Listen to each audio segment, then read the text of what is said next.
老哥，咱这是要干什么？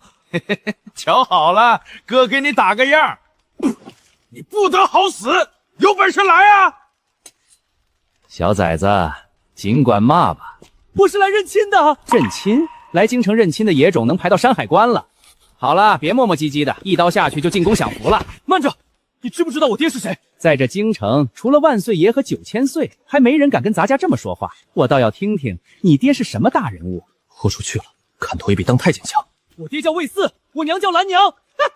我还以为是什么世家大族，搞半天是个大名都没有的泥腿子。我管你魏四魏五的，进了这扇门，天王老子来了也得挨一刀。完犊子，这下真成太监了。刚刚谁在喊魏四？刚刚谁在喊魏四？刘公公饶命，是这小子不知天高地厚，胡乱喊人，冲撞了您，奴才这就把他拖出去处理了。小子，魏四是你什么人？这位一看就是狠角色，不管了，赌一把。魏四是我爹，我娘叫蓝娘，苏宁县人，我身上还有块玉佩，是我娘留给我的，叫我来京城找我爹。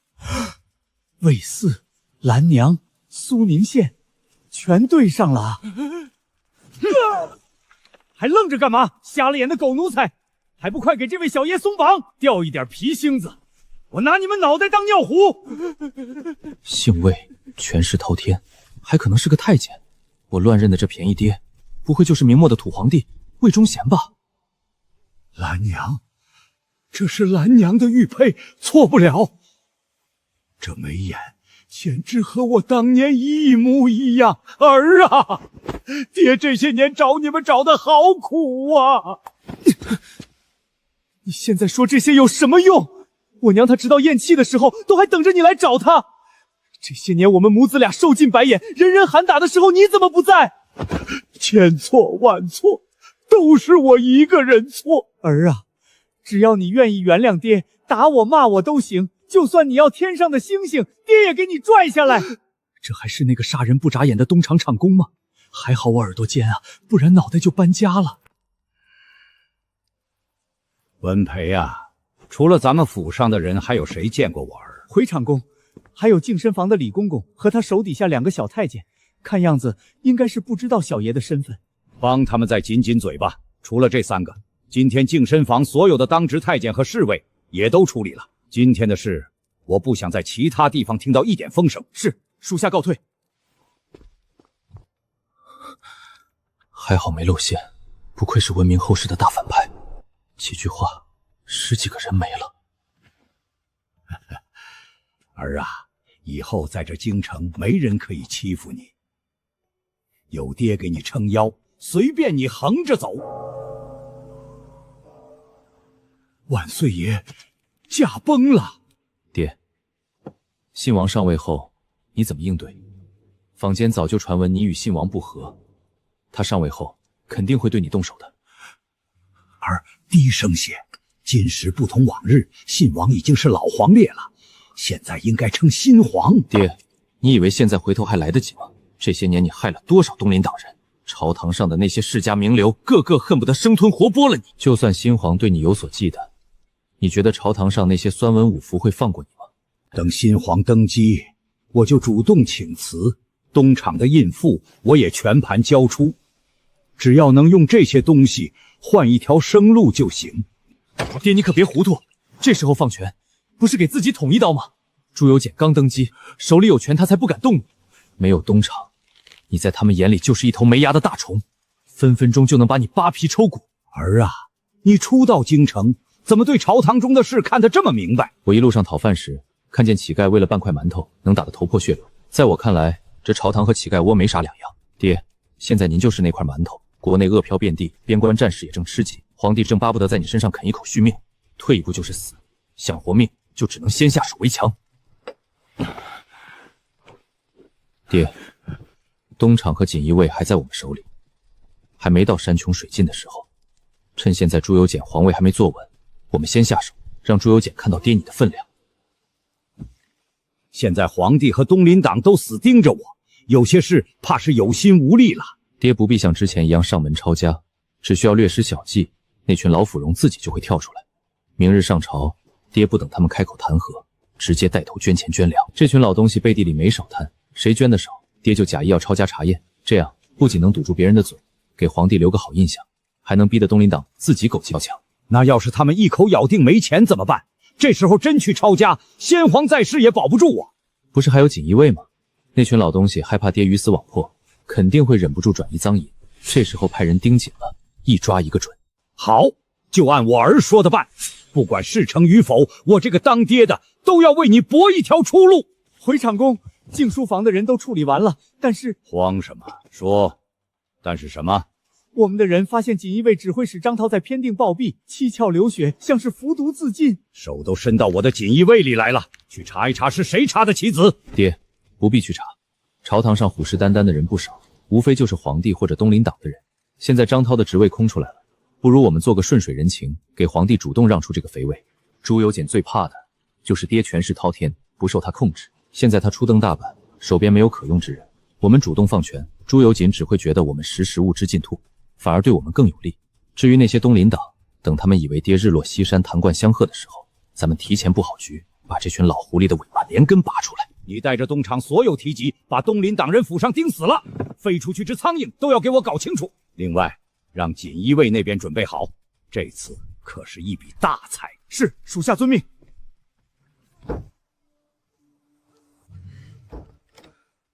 儿啊，这京城人多眼杂，我给你安排一个新名分，以后在外面你就是我新收的干孙，任凭谁也挑不出毛病。放心，净身房的事儿没人知道，你就安心在我身边伺候着。朱由检，过2日，我给你亲手送上一份惊喜大礼。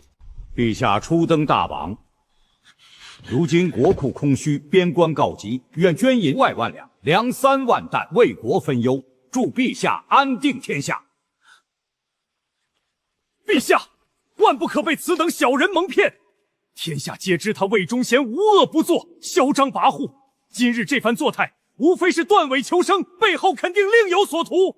李大人自诩清流名士，难道就只会在朝堂上耍嘴皮子？既然我这个人人喊打的孽臣都知道为国分忧，李御史和各位大人是不是更该带头出份力呀？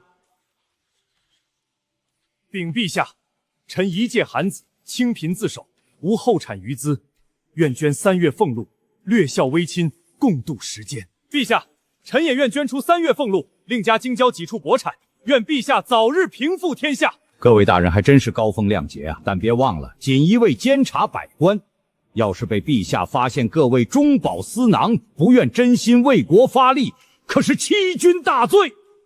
你少在这血口喷人！你以为人人都像你，不知廉耻的阉狗？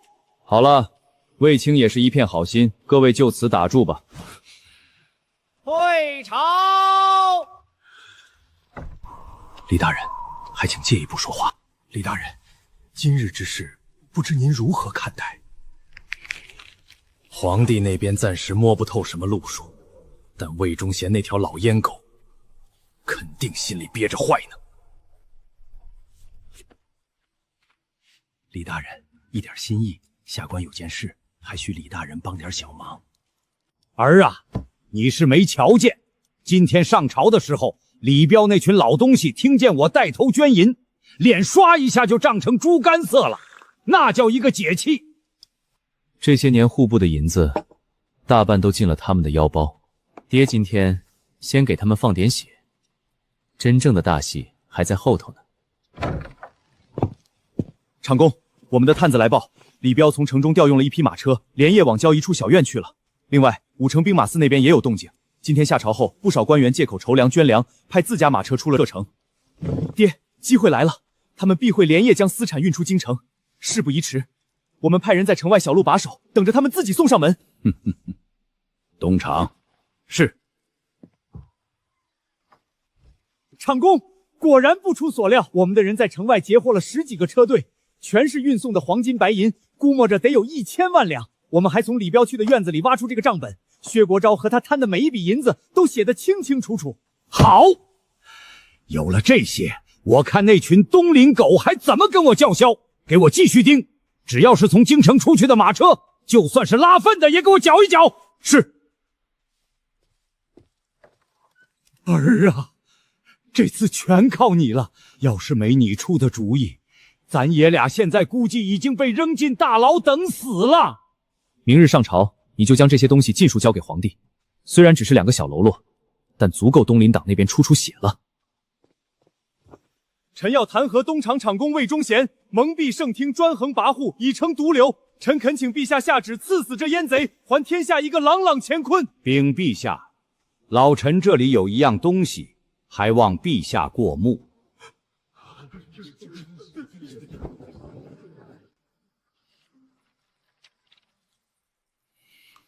真是好得很啊！朕眼皮子底下居然养着你们一群吃里扒外的蛀虫！陛下不可听信一面之言，账本或可造假。魏忠贤一个阉人，他的话又怎能轻信？造假？那按李大人的意思，你帮薛国官转移赃款，还有这一箱箱真金白银，都是我凭空变出来的。要不你仔细看看，账本上盖的是谁的私印？薛大人不是天天标榜自己一心为公、粗茶淡饭吗？光马车上就搜出不下1000万两银子。薛大人这胃口可真不小啊！李大人不是总把两袖清风挂在嘴边吗？那天在朝堂上哭穷，就只肯捐3个月俸禄。怎么，城外那些银子宁肯烂在地里发霉，也不肯拿出来为国分忧？一把年纪了，还养7、8个妾室，李大人可真是老当益壮啊！这就是你口中的清流民士？这就是朕的清流栋梁啊！照这么下去，是不是哪天朕这个龙椅，你们也敢一起贪了？来人，李彪、薛国官2人夺去所有官职，家产查抄，夷3族。他们2个也不用下狱了，直接给我把他们泼皮虫草！陛下，所有查抄的银子都已经送到户部登记造册。臣年事已高，不堪大用，愿陛下钦点一人担任锦衣卫指挥使一职。臣只愿继续留在东厂，当陛下的一条狗，打死这些蛀虫。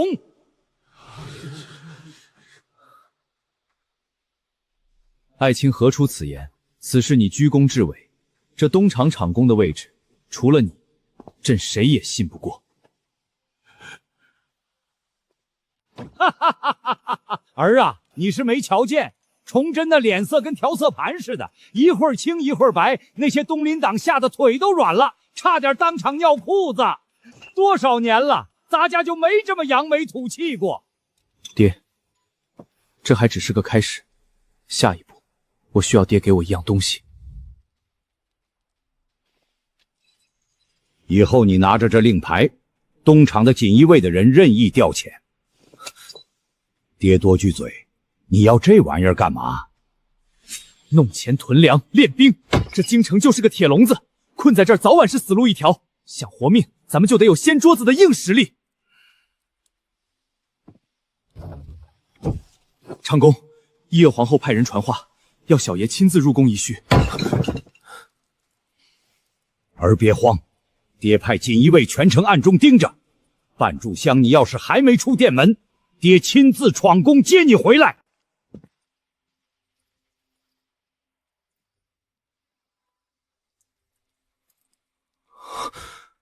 你就是魏大人新收的干孙，长得倒是俊俏。魏峰，见过皇后娘娘。见了本宫竟敢不跪，魏大人就是这么教你规矩的？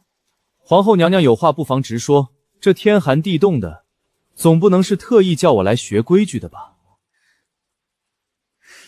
前几日宫里的李三刀和2个管事太监沉井了，魏忠贤说他们是半夜打水失足掉下去的。这话也就骗骗3岁小孩。你净身那天，我宫里的老太监亲眼看见刘文平冲进净身房，不出1刻钟就背着你出来了，前后不到半炷香，烧盆热水都不够。魏峰，你根本就没被淹，对吧？放心，这事儿会不会传出去，全看你识不识相。从今往后，你就是我爱在东厂的眼线，乖乖听我的话。等魏忠贤倒台，我不仅保你平安，就连他的位置你也未必坐不上。好大的胆子，犯下杀头的罪名，还敢对本宫不敬！娘娘可真是好兴致，自己都自身难保了，还有闲心替我操心后路。放肆！竟敢诓骗本宫！我是先帝正宫皇后，皇帝怎么可能对我下手？哼，皇帝是什么性子，娘娘心里比谁都清楚。你不仅在后宫说一不绕，朝堂上一众东林党还把你当救命稻草。皇帝刚登基，就要被一个威风远足自己的皇嫂压一头。你猜他要是知道你想把手伸到东厂，会不会夜夜梦见你效仿武则天垂帘听政？皇帝最忌讳的就是有人分权，皇帝早对你严防死守了。不信你看看这宫里，还有几张你认识的熟面孔，早就被他偷偷换干净了。就算得罪皇帝，我也要除掉你们这些阉党逆贼！娘娘可真是深明大义啊，就是不知道太康伯府上下100多口人，有没有娘娘这份觉悟？这不可能！我爹怎么可能贪这么多银子？娘娘要是想告发，尽管去就是。我爹刚给皇帝弄来一大笔救命钱，你觉得皇帝知道这事是会杀了我爹，还是会觉得娘娘你的手伸得太长了？娘娘自己好好掂量掂量。说吧，你要什么？我要娘娘当我在宫里的眼睛，帮我挡掉一些不必要的麻烦。作为报酬，太康伯的烂摊子我们会帮你摆平，你们张家在江南的产业，我们也会照付一二。你要本宫和你们阉党同流合污，想都别想！娘娘想清楚，现在朝堂上除了我们，还有谁能真正办事？难道靠东林党那群只会耍嘴皮子的酸儒？只要娘娘肯配合，这皇后之位永远是你的。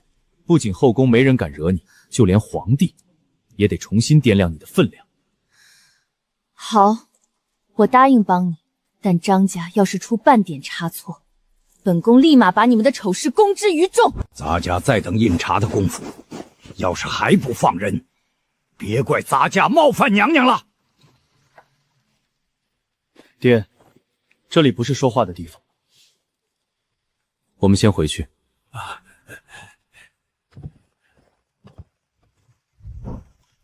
儿啊，那女人没为难你吧？这么说，张嫣现在成咱们自己人了。这步棋走得太妙了，有张权给你打掩护，张家不会真帮着东林党对付咱们。皇帝那边有任何风吹草动，咱们也能第一时间知道。就是没想到张国界那老东西，看着闷不吭声的，背地里捞钱居然这么狠。爹，后宫那边暂时是稳住了，但朝堂上的事才刚刚开始。李彪和薛国官不过是马前卒，东林一派真正的根基还在江南那儿。爹也正头疼这事儿呢。虽然给皇帝弄了不少银子，但这点钱根本不够塞牙缝的。皇帝不会真心信咱们，东林党随时会反扑。明日上朝，那群老狐狸的唾沫星子都能把我淹死。既然朝堂之上说不过他们，那我们就换个战场。那群老东西一个比一个不要脸，要是在朝堂上玩死谏那一套，陛下下不来台，只能妥协。既然这条路走不通，那咱们就换条路走，直接掀桌子。这3个钱庄我都门儿清，这家是京城最大的，掌柜姓舒，还算懂规矩。你盯着他们干什么？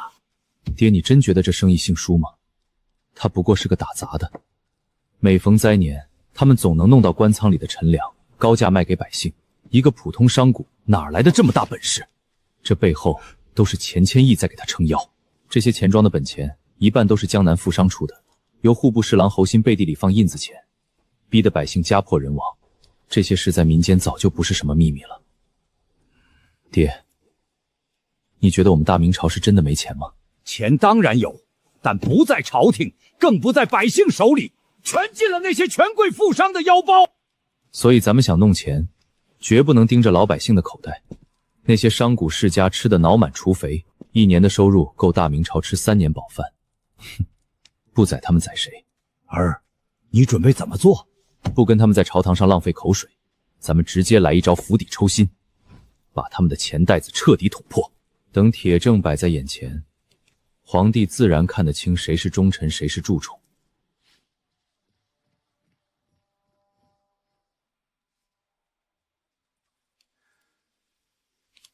魏忠贤这阉狗简直疯了，居然想踩着咱们的脑袋给小皇帝献媚！木堂兄别慌，咱们的账本做得滴水不漏，就算皇帝亲自来查，也查不出半点毛病。不怕贼偷，就怕贼惦记。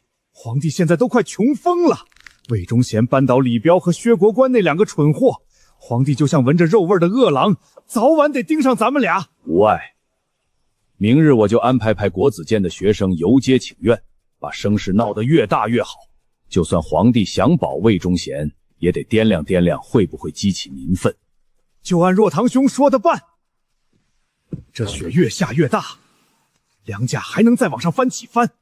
我回头就通知锁死，1粒米都不许放出去。等再过些日子，米价从3两涨到10两一袋，咱们不仅能填平这些年的窟窿，还能狠狠赚一笔。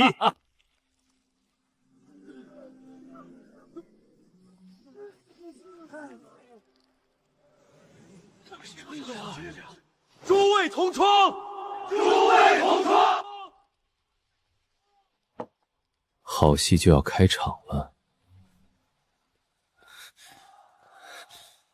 这群酸腐文人，书都读到狗肚子里去了。朕好不容易靠魏忠贤弄了点救命钱，他们就上赶着来添乱。魏忠贤死了，朕拿他们换银子花吗？陛下息怒，万万不可心急。眼下最要紧的是妥善安置一众太学生。若是任由他们冻毙在外，激起士林哗变，那祸事可就大了。你立刻派人给魏忠祥传话，外面的太学生，他自己想办法摆平，不然朕也保不住他。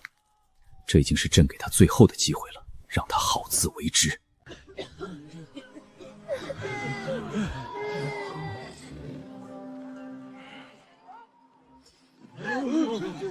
什么？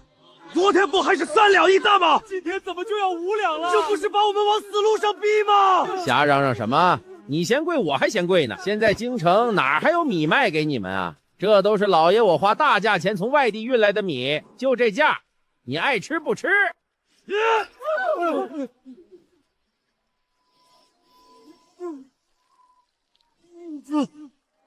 杀人了！贱骨头！老爷我洒扫街道，他自己不知长眼撞上来，关我屁事儿！再不走，小心跟他一个下场。掌柜的，我们从边关来的，半年没发军饷，兄弟们饿了5天了。去，哪儿来的臭丘巴？不去和蛮子拼命，上我这儿来讨饭来了？我告诉你，管你边军里军的，5两一袋，没钱就赶紧滚！掌柜的，行行好，我们都是给大明卖过命的，就算给口糠也行。我兄弟伤得重，就等着这口吃的活命了。不卖，一群吃干饭的废物，死在边关算了，赶紧走，别死我店门口了，还得搭棺材钱。你说谁吃干饭？我的兄弟都折在广明城了，就剩我们几个捡了条命回来。没有我们在前面杀敌，轮得到你在这儿过安生日子？还愣着干嘛？给我往死里打！大明的老少爷们儿，我们替朝廷流干了血，这群奸商连一口糠都不给吃，我们已经没有活路了。这是50两银子，事成之后我会再拿50两给你家人。大人放心，我心里有数，用我这条烂命换全家老小温饱，值了。真死了！天杀的，奸商打死抗金英雄了！横竖都是一样，不能再等了，大家一起！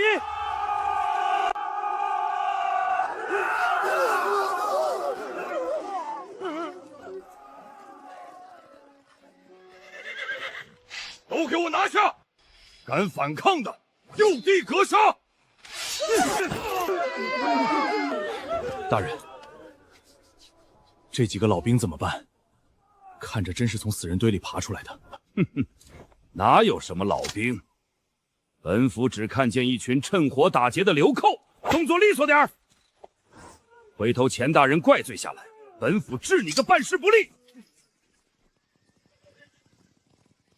慢着，都给我住手！原来是刘公公，本府正在办案，拿了几个当街行凶的刁民，正要回去审呢。公公若是无事，劳烦让个路，改日请公公喝茶。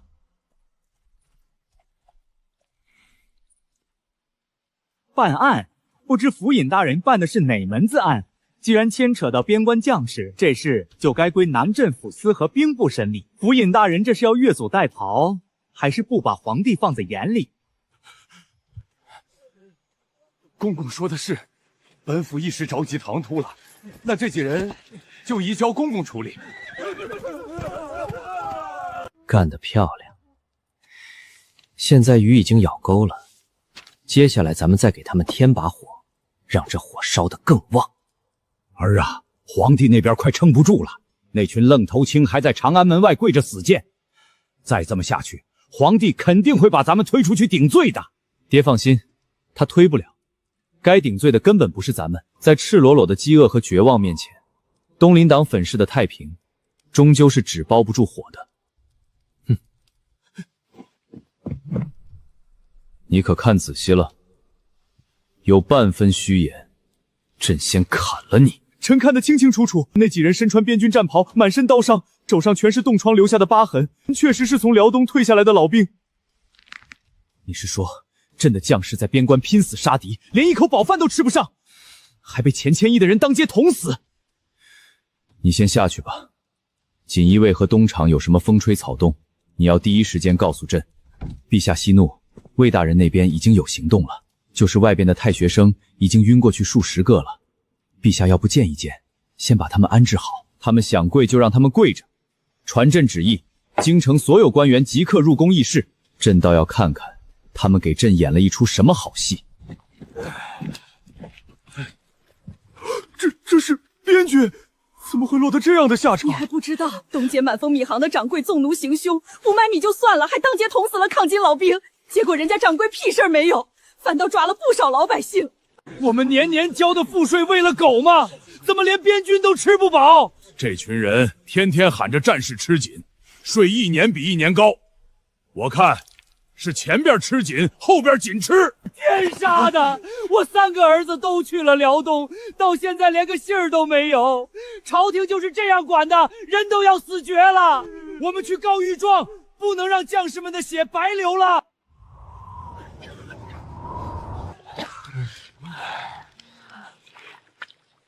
还在这儿啃树皮呢，城里都传开了，满丰米行藏着整整4万坛白米，人家就是捂着不卖。今儿早上几个老弱边军去买米，直接被当街捅死了。我女儿昨晚上没了，他们为什么不卖米？是东林党，是钱谦益他们想发国难财。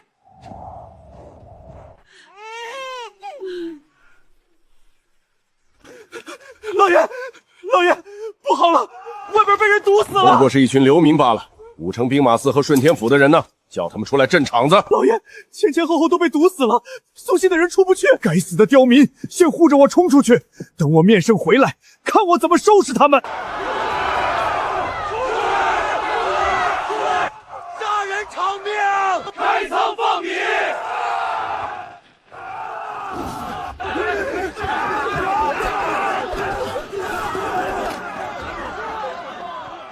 钱爱卿，你这是被狗撵了吗？怎么弄得如此狼狈不堪？陛下，臣要告发魏忠贤祸乱朝纲，意图谋反。那些太学生乃是我大明文脉，竟被魏忠贤逼得在外死谏，恳请陛下下旨将其革职查办。陛下，阉党作乱，天怒人怨。陛下今日不杀魏忠贤，微臣就以死明志，一头撞死在这殿内。恳请陛下诛杀逆贼，以平民愤。各位大人，这是要准备逼宫吗？阉狗住口！你欺君罔上，罔顾纲常，还有脸站在这儿？今日就是你们东厂走狗的死期！禀陛下，长安门外聚集了不少百姓，大喊着要告御状。带进来，此案朕亲审。陛下明鉴，老臣死不足惜，但大明都快被这些蛀虫掏空了。这几人都是从辽东退下来的将士，只因半年没发军饷，今日去买米不成，竟被米行的人当街打死一人。这是老臣搜集的米行账本，恳请陛下过目。陛下，这些将士在边关断了手脚，无粮无饷的，想去满丰米行讨一口米糠吃，没成想米行的掌柜一粒米不给，还指使家丁动刀子，让为国家流血的老兵横死当场。陛下，此贼血口喷人，这些人身份存疑，分明就是他找人假扮，陛下万万不可听信他的谗言。陛下，那老兵的尸体就在长安门外，兵部册子上也有几人姓名，陛下大可查验。钱大人，这米行的5成利，你拿的可真舒服啊！陛下，臣冤枉啊！这米行定是臣的族人打着我的名号开的，臣真的毫不知情。陛下，今日东街确有流民作乱，顺天府都已缉拿归案，这分明是魏忠贤的奸计，以此来栽赃陷害，蒙蔽圣听。哼，流民，侯大人真是好一张利口。京城哪里来的流民？天府抓的都是户部登记造册的百姓，只怕是耽误了钱大人赚银子，在牢里屈打成招了吧？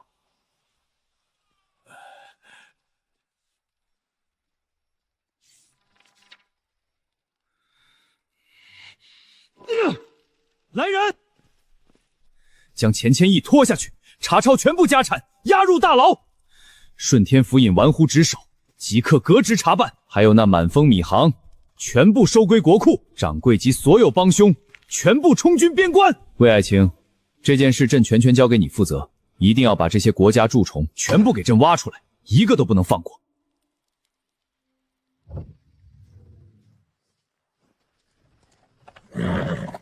儿啊，这次真是多亏了你，要不是咱们提前布好局，这次不死也得剥层皮。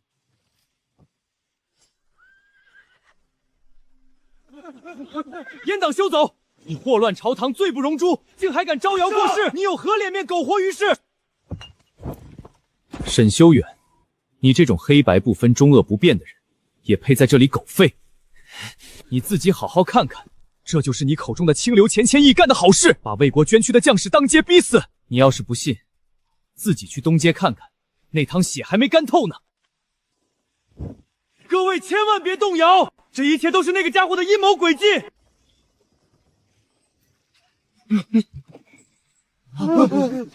还读书人呢？呸！天天满口仁义道德，居然帮着钱谦益这群畜生说话，肩不能扛，手不能提的。连是非善恶都看不清了，书真是读到狗肚子里去了。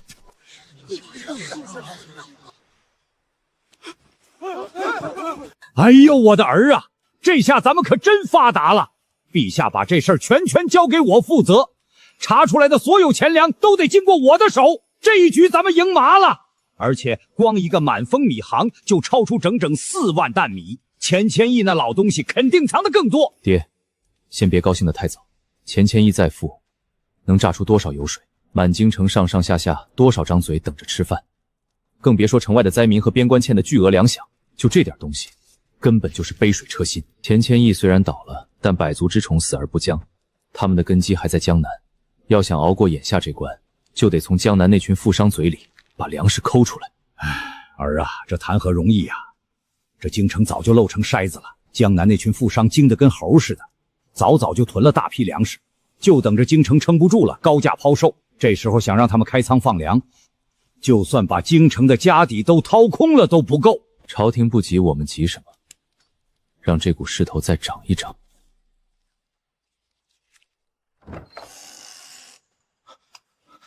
送到苏州聚贤钱庄，等着吧，好戏才刚刚开始。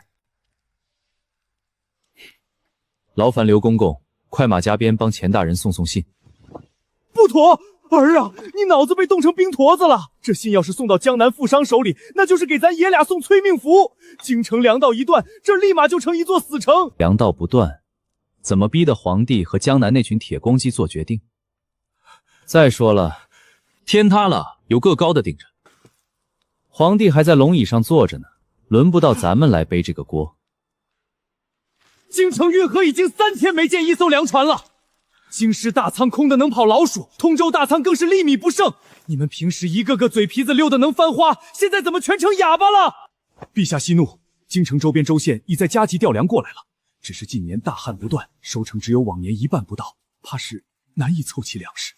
大旱，一群没用的饭桶，滚！都给朕滚出去！儿啊，陛下已经5天没宣我进宫了，咱们的人在周边高价收粮，连根稻草都没捞着。现在外边都传是我查抄满丰米行得罪了江南富商，皇帝要是扛不住把我推出去当替罪羊，咱爷俩可就全完了啊！爹，急也急不出粮食，先吃饭再说。哎呦，我的祖宗，这都火烧眉毛烧到眉毛根了，哪还有心思喝粥啊？再不想办法弄来粮食，城里城外饥民能把咱爷俩生吞活剥了。爹，我有办法，不过得让我进宫面圣。不可不可，你是个假太监呀！崇祯那小子性子阴阳不定，跟翻书似的，万一露了馅儿，爹就算拼了老命也保不住你。爹，你觉得都到这份上了，皇帝还有闲心管我是不是真太监吗？再说了，我的计划必须得皇帝点头配合。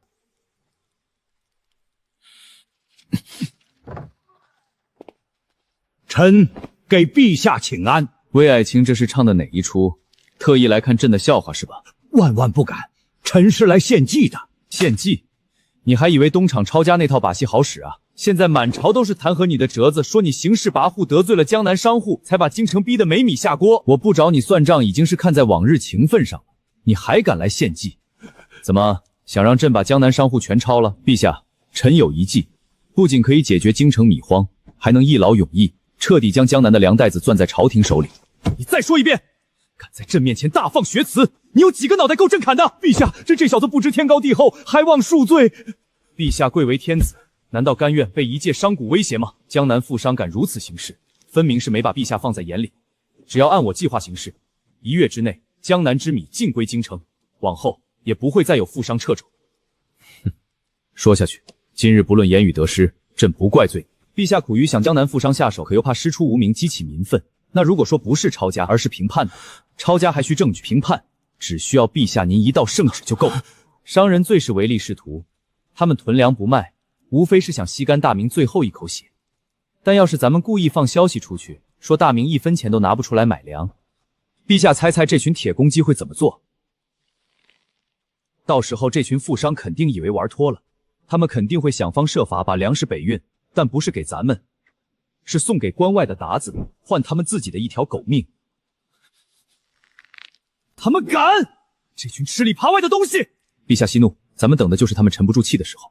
只要在半路上把粮食截下来，一切就都在咱们掌控之中。若能神不知鬼不觉，便将罪责归于金兵侵扰；若是有败露，我们便可师出有名，对其加以惩戒。好，朕就给你这个机会。朕亲封你为东厂千户兼锦衣卫指挥副使，京城所有人马你都可以调动。但丑话说在前头，要是这事办砸了，你和魏忠贤自己提着脑袋来见朕，朕绝不留情。臣领旨。爹，事不宜迟，趁着江南粮商还在观望，我们得把消息散出去。刘公公，你拿着我的锦衣卫令牌，带人快马加鞭去苏州、扬州、杭州3地，把消息撒遍所有茶馆、酒楼、码头，逢人就说皇太极开春要大举出兵，京城已经朝不保夕了。另外，派东厂的人扮成逃难的太监，在江南各地典当宫里的物件，一定要让所有人都相信京城已经弹尽粮绝，成了一座随时会被攻破的孤城。爹，最关键的一步还得您来，我才放心。您带着亲卫，暗中把江南通往北地的所有商道都盯死，不求万无一失，但大头必须截下来，这可是咱们活命的本钱。儿放心，爹这次豁出这条老命了，大不了就是一死，爹就算扒了这身官皮，也得保你平平安安。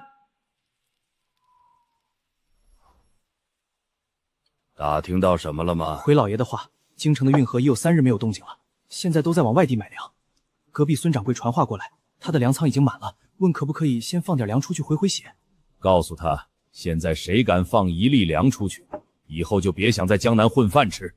京城撑不了几天了，再熬熬就能赚大钱。是，老爷。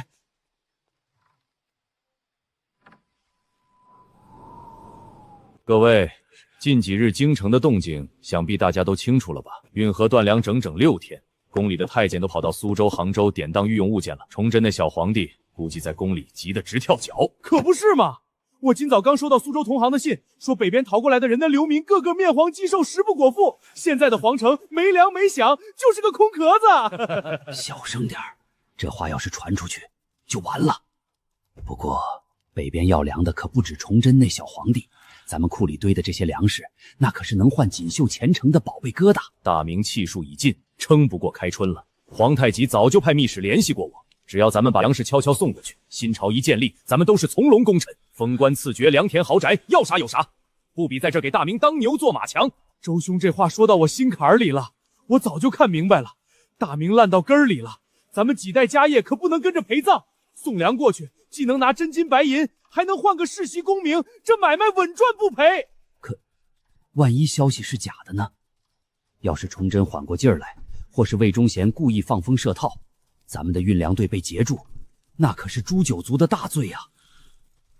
假不了，那些典当宫里东西的太监是真的，运河断粮是真的，京城里饿殍遍地，百姓易子而食也是真的。崇祯现在没粮没钱，就是秋后的蚂蚱蹦跶不了几天了。周兄说的对，这事儿能干。咱们分批偷偷运粮，专走偏僻小路，避开官府和东厂的耳目，神不知鬼不觉。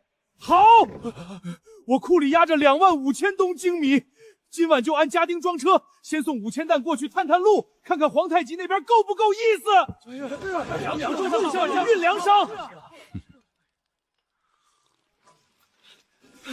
老爷，杭州郑家已经开始动了。昨夜装车近3000只粮食，走小路出了城。我也干，3万当小麦，烂在库里，不如换个世代富贵。就算失败，他皇太极也总不能亏待咱们这些送粮的功臣。干了，都这时候了，总不能还指望着皇帝来收粮食，赚谁的钱不是赚？说不定还能博个官身出来。好，既然大家这么都一条心，那我就拔在前头。第一，此事居密，对外半个字都不能漏，就说北调粮赈灾，绝不能露半点马脚。第二，千万别贪多。每批最多5000担，分走3条不同的小路，分散风险，免得被一锅端。放心，我嘴最严，这事儿要是从我这儿漏出去，不用官府动手，我自己提头来见各位。咱们现在都是一条绳上的蚂蚱，一荣俱荣，一损俱损，谁也不会傻到自毁前程。我这就回去安排人手备车，今晚子时第一批粮准时出发，走城西那条小路，保准安全。那就提前祝各位一路顺利，富贵加身。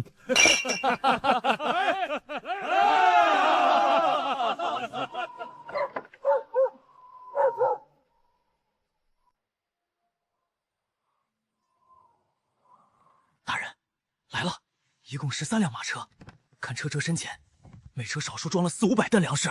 别急，让他们走。大人，这可是近6000担粮食啊！现在动手正好一网打尽。小爷交代过，不能打草惊蛇，先给他们点甜头尝尝。抓了这一批，还有下一批呢。江南粮商多如牛麻，不能只摘几片叶子就完事。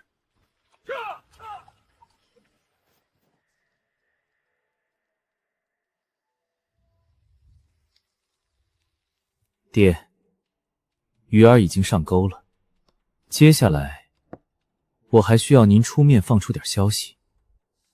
儿你尽管说，爹我听你的。派东厂的人散播3条消息。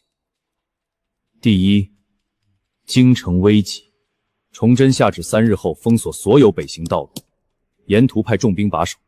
第二，皇帝派爹您亲率提骑南下强征粮草，已经有3家小粮商被抄家了。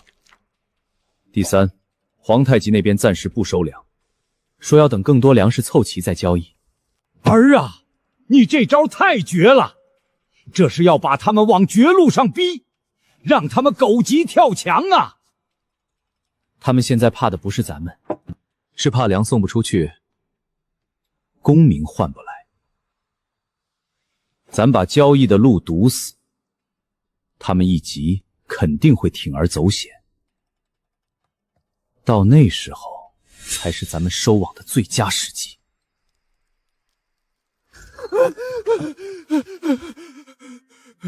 周兄，坏了，出大事了！慌什么？天塌不下来，慢慢说。是运粮的队伍出问题了吗？第一批粮已经运到了，但回来路过京城的时候，我们打听到风声，这大明朝的天真要变了。刚收到消息，崇祯的小皇帝急疯了，说京城危在旦夕，3日后要封死所有北行道路。3里一岗，全是他的亲信把守，挨个盘查。还有魏忠贤的老东西，带着东厂人马南下了。听说已经抄了3家粮商，人头都挂在城门口示众了。当真？消息可靠？千真万确，是咱们安插在官府里的人拼死传出来的，绝对错不了。这还不算最糟的，更要命的是，北边密使说，皇太极那边暂时不收粮了，要等更多粮食凑齐才肯交易。说咱们现在送这点粮，是在给皇帝拖延时间。封路，不收粮，这怎么可能？怎么偏偏赶在这个节骨眼上？周兄，现在怎么办啊？咱们第2批粮刚出发，还没到边境呢。要是真封了路，粮送不出去又拉不回来，这么多粮食烂在手里，咱们家底全赔光了。而且魏忠贤南下，要是查到咱们头上，那可是灭门的大祸啊！怕有什么用？事到如今，早就没有回头路走了。周兄的意思是，现在离封路还有3天，咱们连夜把所有粮食都集结起来，今晚就出发，不走小路了，直接走官道，趁着封路前冲过去。不行不行，那不是自投罗网吗？太冒险了。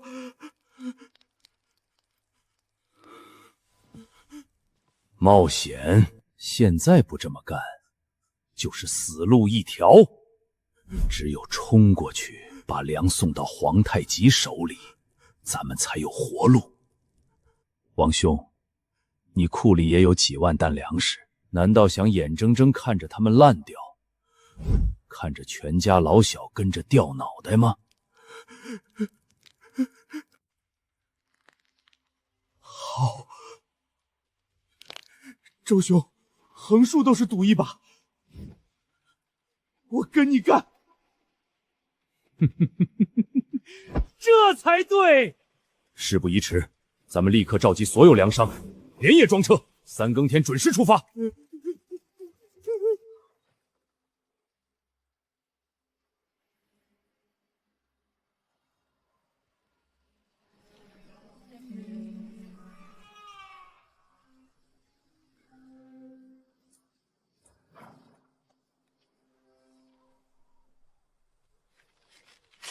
江南粮商的大头全都到齐了，一共56车粮草，还有他们这些年囤粮抬价的账本密信，全在车上。果然是狗急跳墙了，不急着动手，等他们全部进入包围圈，再一网打尽，一个活口都别放跑。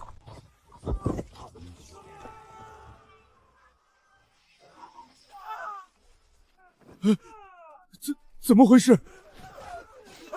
哪来的官兵？完了，是东厂的人，咱们被盯上了。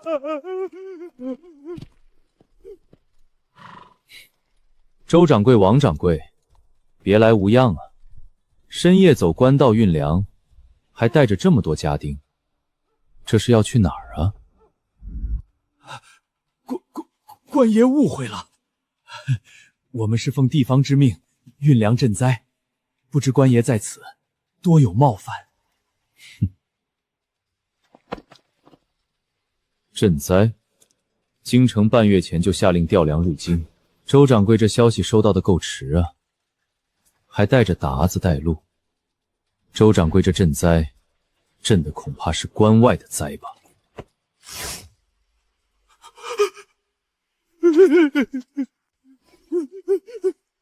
大人饶命，都是周掌柜的主意，我是被他胁迫的。你胡说，明明是你自愿入伙。吵什么吵？到了诏狱，有的是时间让你们慢慢掰扯。来人，把人全部拿下。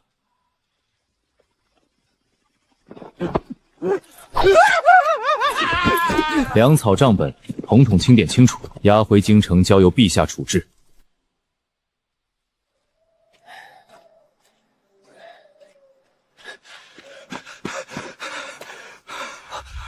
怎么样？有消息了吗？老爷，我们的人跟到通州就被拦住了，周掌柜他们到现在也没有消息。怎么会这么巧？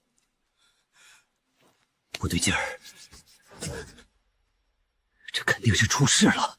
老爷，那咱们的粮食怎么办？要不要赶紧藏起来？藏得住吗？锦衣卫和东厂那群人的鼻子比狗还灵，你就是把粮食藏进祖坟里，他们都能给你刨出来。事到如今，只有一条路可走，把粮食全部送到京城，说不定还能捡回一条命，挽回点损失。老爷，送过去。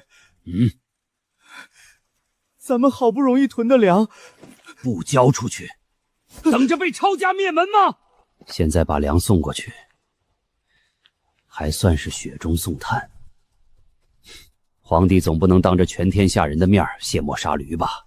老爷英明，我这就去安排装车。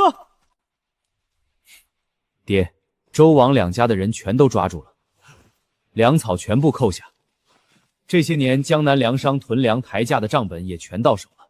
好，这下人证物证俱全，江南那些富商就是咱们砧板上的肉，想怎么剁就怎么剁。京城外有一粮商押着20车粮食，说是要献给陛下，主动请罪。此刻已到城外，等候发落。真是个老狐狸，这都没上套。儿啊，你说咱们该怎么处置他？既然大老远给我们送来了，那我们就去看一看。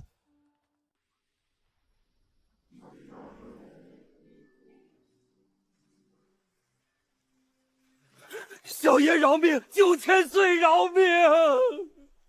草民有罪，一时糊涂，被人蛊惑，才动了歪心思，绝无通敌之心呐！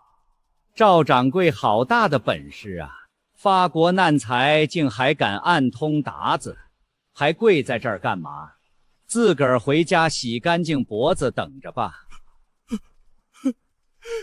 草民知错，草民愿将所有粮食献给朝廷，只求小爷9000岁开恩，帮草民美言几句，饶草民全家性命。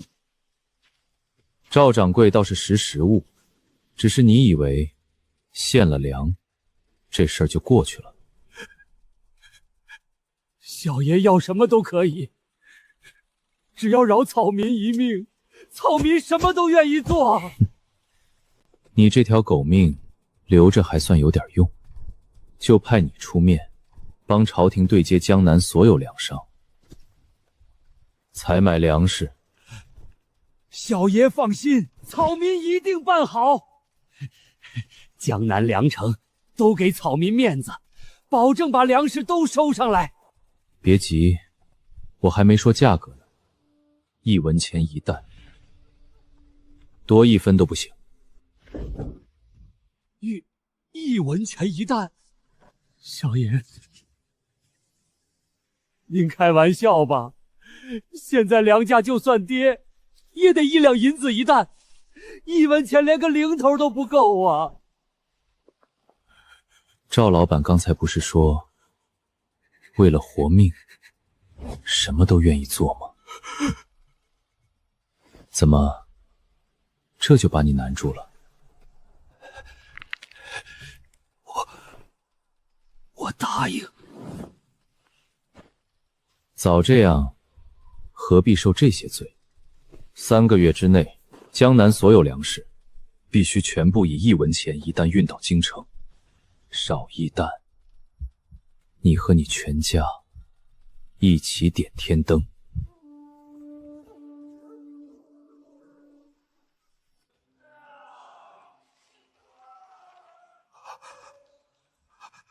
1文钱，我一辈子的心血，我攒下的家业全没了。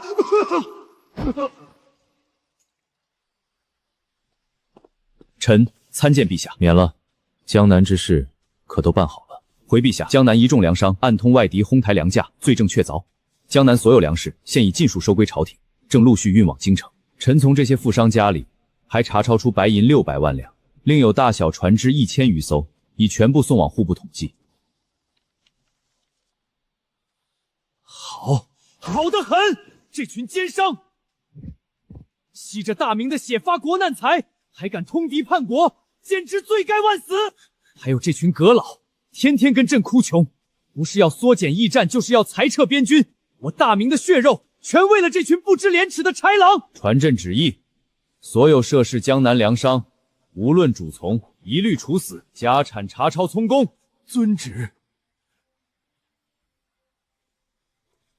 魏峰，朕就问你一句话，你能为朕弄来多少银子？只要有陛下撑腰，国库里面永远都会有用不完的银子。好，不愧是朕的吉星。魏峰，你此次立下大功，一举清除江南毒瘤，解决京城粮荒，安定民心，功不可没。朕将锦衣卫指挥使的位子交给你，加太子少保，赐良田1000亩，府邸1座。另外，这些蛀虫的族田私产，朕不方便下手。你和魏忠贤看着办，往后朝堂上下谁的手敢伸过界，你尽管去查抄。臣谢陛下隆恩。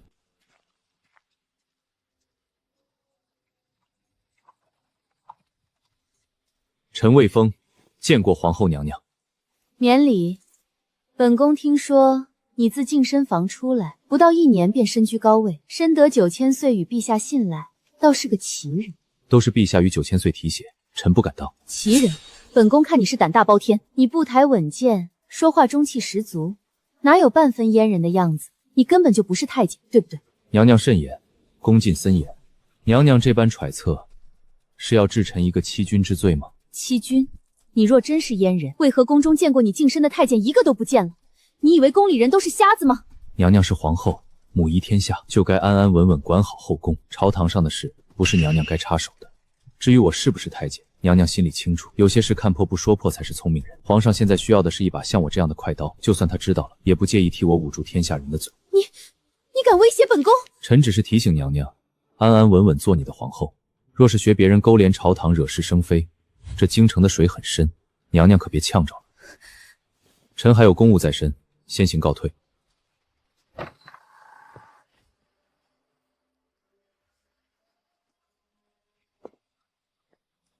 娘娘，这是我查出的周皇后安插在慈心宫的眼线，以后娘娘的宫殿，我挑几位得力的锦衣卫守着，娘娘大可放心。是叫锦衣卫盯着我吧？说吧，想要我干什么？娘娘是个聪明人，应该知道自己如今的处境。东林党把您当急行物，皇帝表面对您尊敬，心里恨不得除之而后怪。除了我，娘娘没有别的选择。我要娘娘成为我在后宫的眼睛和耳朵，皇帝的喜怒哀乐，后宫的风吹草动，都要及时告诉我。就这些？就这些。娘娘放心，我魏峰说到做到。娘娘的位子稳如泰山，谁也别想动。至于那些东林党，等我彻底掌握锦衣卫和东厂，谁想动娘娘，都得先问问我手里的刀答不答应。儿啊，你瞧瞧，江南这群蛀虫被连根拔起，虽说皇帝拿了大头，剩下的银子也够咱俩花一辈子了。崇祯现在得靠着咱们，东林党也蔫了，这关咱们算是彻底闯过去了。怎么，不高兴？还是觉得爹做的不够好？爹，现在高兴还太早了，这只是暂时安稳，真正的麻烦还在后头。真正的麻烦还在后头。哦，你说谁？东林党已经成了秋后的蚂蚱，蹦跶不了几天了。江南也拿下了，还有谁能跟咱们作对？手握重兵，镇守边关的袁崇焕，还有关外虎视眈眈，随时要南下的皇太极。哼，袁崇焕一个武将罢了，说到底没钱没粮，就是皇帝的一条狗，他还敢反投后金不成？至于皇太极，离开春还早着呢。关外那些蛮子，估计现在冻得嗷嗷叫，一时半会儿打不过来。爹，你只看到眼前，没看到长远。他一旦起了异心，或者被崇祯猜忌，咱们在京城根基在后，也架不住边关兵变。如今咱们内乱不断，国库空虚，皇太极巴不得咱们内斗。等咱们耗得差不多了，他再挥师南下。爹可别忘了，边军还欠着半年的军饷呢。这样的军队怎么跟敌军拼杀？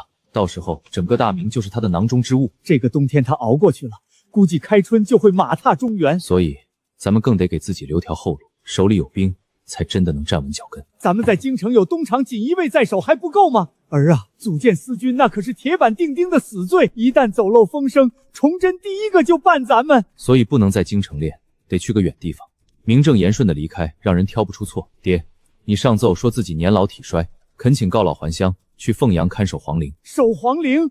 那不是养老等死吗？明面上是告老守陵，暗地里，凤阳离京城108000里，山高皇帝远，正好干咱们想干的事。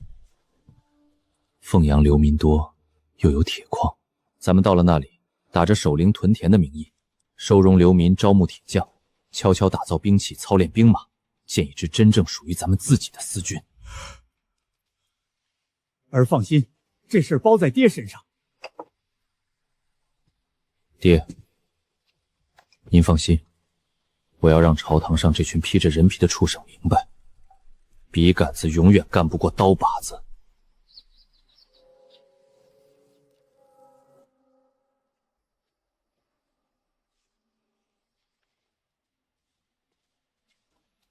户部尚书毕自言，经手军费560万两，等经他手就只剩280万两，还有兵部尚书王在钦90万两的采办银子，到手只有30万两。好，真是好得很啊！陛下息怒，朝中臣客顾及太多，想根除绝非一日之功。臣有一计，可兵不血刃，既能除掉朝中这些尸位苏残的蛀虫，还能把京城周边的兵权尽数收归陛下手中。说，若果真如你所说，就算杀得京城人头滚滚，朕也给你撑腰。如今京城防卫的要职虽是陛下的人，但手底下全是吃空饷的官家子弟，这在京城早就不是秘密了。不少东林党官员的子弟都在御林军中挂着虚职混日子。如果陛下下旨，把这些吃空饷的少爷们全拉到前线去，陛下觉得那群东林党会怎么样？这会不会逼得太紧了？他们要是狗急跳墙了怎么办？哼，陛下，您太高看他们了。只要您摆出铁面无私的样子，任凭谁来说情都不听。不出3日，他们自己就会撅着屁股来向陛下请罪。要是真有硬骨头，那就让他去跟达子的刀去说吧。毕竟为国分忧是本分，就算他们扯大旗，也别想拿仁义道德压咱们。传朕口谕，国家危急，朝中大臣当以身作则，为国效忠，特将京中御林军调派前线，3日后启程。陛下，3日会不会逼得太紧了？紧，朕就是要捏碎他们的骨头，榨干他们吸走的民脂民膏，看看究竟是谁吸干了大明的骨血。魏峰，你说朕这皇帝是不是当得很窝囊？臣以为，陛下是大明朝以来最为勤贡的皇帝，大明朝能有陛下这样的君主，是臣和天下百姓的福气。陛下只是有时太过仁义，才被这些无耻小人钻了空子。魏峰，以后内务府总管的担子，朕也交给你。臣遵旨，定不负陛下所托。从养心殿出来时，雪已停下，但我知道，很快就会有一场腥风血雨再次笼罩京城。完了完了，陛下这次是铁了心要把御林军子弟调往前线。我塞了无数银子进宫打听消息，连个水花都没溅起来。明日大军就要开拔，这可怎么办啊？魏峰那边铁板一块，我派去的人直接被扔了出来，摆明了谁求情都不好使。要不咱们去求陛下收回成命？陛下心慈，说不定会答应。心慈？陛下刚才发的火你们没听见？那是要杀人的架势。现在只能硬着头皮去找魏峰，他现在是皇帝身边的大红人，陛下只信他，也只有他能说上话。魏大人，求魏大人高抬贵手，我等一时糊涂，绝无二心呐！求大人在陛下面前美言几句，饶我儿子一条性命。大人，我愿交出全部家产，只求留家中子弟一条性命，往后再也不敢贪墨半分。魏大人，这是下官们的一点小小心意，只要您开口美言几句，事后我给您这个数。二位大人这是说的哪里话？为国效忠是陛下的旨意，我不过是秉公办事罢了。不过边关确实凶险，我倒也不是不能替几位大人说句话。多谢魏大人。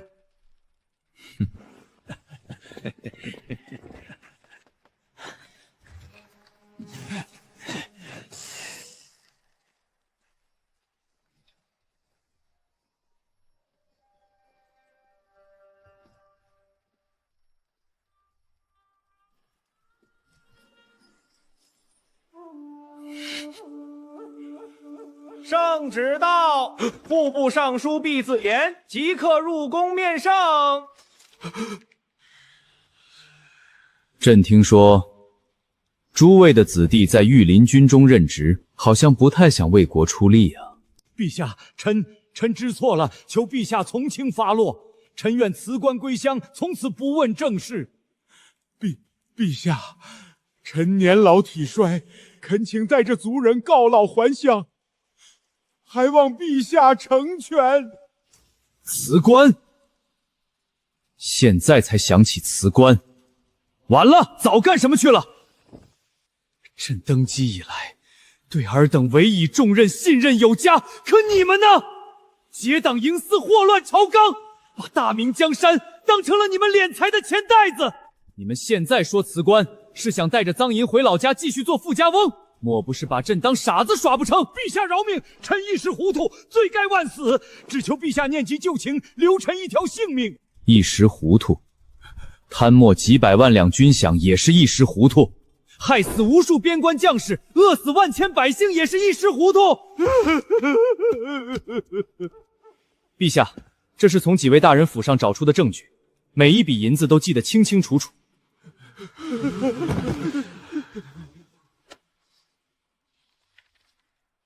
传朕旨意，东林党一众官员贪赃枉法、结党乱政，罪证确凿，全部革职查办，主犯凌迟处死，从犯流放3000里，永世不得回京。儿啊，你这一手真是绝了！现在朝堂上再也没有东林党那帮人碍手碍脚，咱这颗脑袋算是暂时保住了。爹，事不宜迟，趁着皇帝还信任咱们，您即刻出发去凤阳，记得一定要多找铁匠。咱们能不能翻盘，全指这支私军了。我这就安排。东林党一倒，往后就该是真刀真枪的比拼了。魏峰，你说这兵部的火器还有几成能够上战场的？陛下，臣估计不足3成。兵部火器营荒废多年，维护和采买的银子都被贪墨得七七八八。据我所知，早在3年前，京城防备就没再训练过火器，如今那些火器大概都已经锈蚀报废了。这群该死的蛀虫！火器营当年可是先皇一手带起来的，鞑子闻之无不闻风丧胆，竟然在朕手上废了。陛下，臣愿接管兵部火器营，审理账目，为陛下重新打造一支无坚不摧的神兵营。朕准了。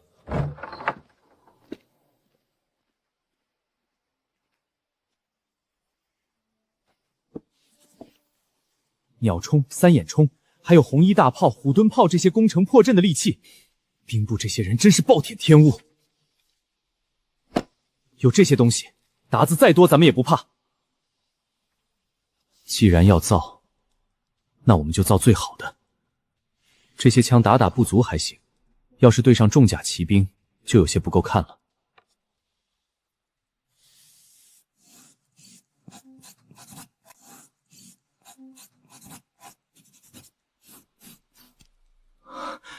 成了，虽然还是老式火药枪，但一轮可以打6发，多造几门，效率比之前高很多。时间来不及，先把这个弄出来再说。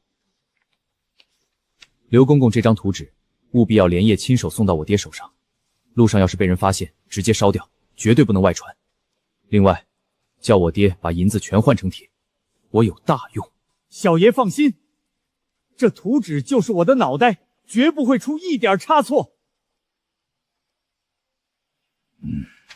来人，告诉铁匠营，从今天开始，一刻都不许停，按照图纸上的样子给我造。谁要是偷奸耍滑，咱家亲手剁了他。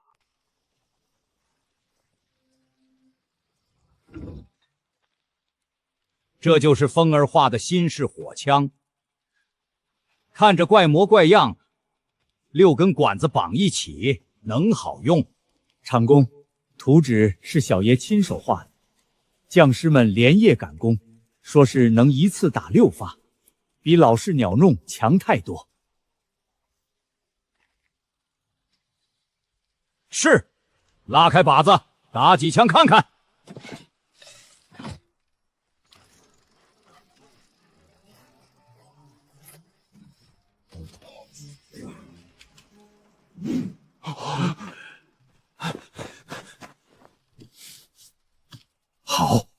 好东西，这威力比鸟冲强10倍都不止。报！800里加急军报！边关告急！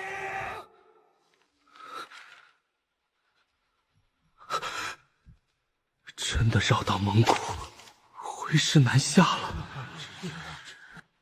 皇太极亲率满洲8旗，联合蒙古10万大军挥师南下，现已逼近冀州，竟是危在旦夕。主公可有良策呀？陛下不必惊慌，皇太极此举看似声势浩大，实则外强中干。他孤军深入中原，战线拉得这么长，光是10万大军的粮草补给就够他头疼的了。魏爱卿继续说，现在虽快开春，但地里还没有收成。皇太极此时南下，估计就是想试探虚实。咱们只要跟他耗着，他供应不起10万大军的粮草，自然会退兵。臣不才，愿领监军一职，为陛下分忧。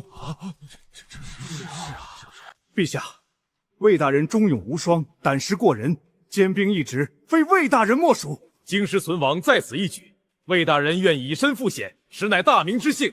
臣恳请陛下恩准。臣等恳请陛下恩准。好，朕准你所请，授魏封为监军，节制冀州各路兵马，即刻领兵驰援。臣遵旨。朕赐你尚方宝剑，此去冀州，但凡有阻碍军情者，卫青皆可先斩后奏。这魏峰真是不知天高地厚，监军一直看着风光，实则就是去送死。可不是嘛，10万大军压境，冀州危如追拦，去了就是九死一生。他还主动请缨，不过也好，替咱们挡了这桩祸事。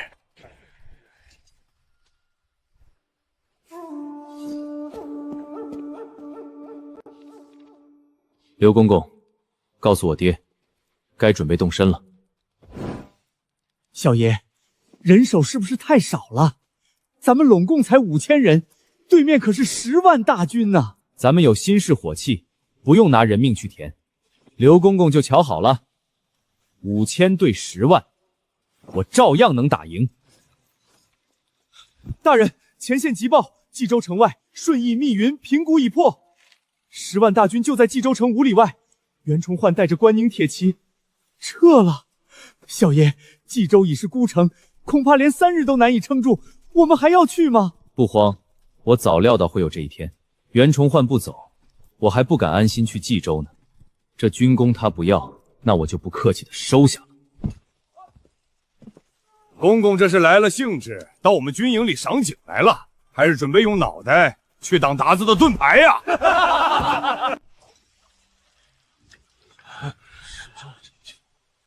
公公舟车劳顿，末将也就不再绕圈子了。关宁军2个月的粮草，到现在只到了半月的量，缺的兵器甲兽递了3回折子上去，到现在没一点回信。公公，不是本将不肯出兵，实在是巧妇难为无米之炊。末将就算再有本事，也不能让兄弟们饿着肚子打仗不是。公公带句话回去，要想关宁军出战，粮草军饷一样都少不得，否则……哦，否则如何？吴副将说话可得掂量掂量，这话要是传进皇上耳朵里，可不是消极待战这么简单，搞不好要抄家灭族的。我的面子不好使，那这个在吴副将这里应该好使了吧？哼哼，公公别拿这玩意儿压人，缺粮饷，兄弟们饿肚子，拿什么跟达子拼？就是，总不能让兄弟们白白送死。公公要是硬逼，别怪我们不听调遣。对，凭什么？我们不出兵，出兵！尚方宝剑在此，如陛下亲临。尚方宝剑在此，如陛下亲临。临阵抗命，贻误军机，那是满门抄斩的死罪。诸位心里该有数吧？你们尽管试试。今日不出兵，明日敌军破城，你们要么当逃兵被朝廷追杀，要么当汉奸遗臭万年。该给的粮草我一分不少补上，打不打你们自己选。好，我可以出兵，但只守不攻，绝不出城死战。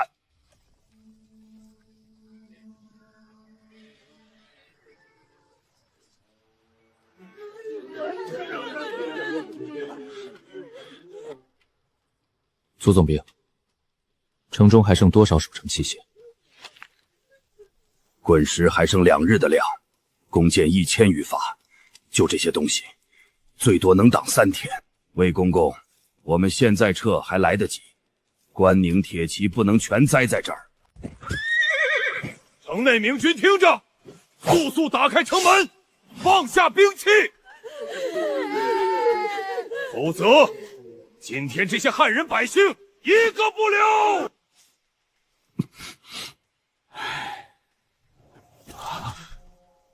达子根本没人性，从来不管百姓死活。开城门咱们全得死，可不开，总不能眼睁睁看着这些百姓被砍了呀。民国的兵，本贝勒只要粮草，不识相。等我亲自进城，人畜不留。所有人给我盯在城墙上，敢退一步的，以叛军论处，全家抄斩。斩杀一个达子，赏银10两。上面的人，你们的箭射不远，你们的枪打不穿，连自己的百姓都守不住，不如早早开门。来人，把东西抬上来。来人，把东西抬上来。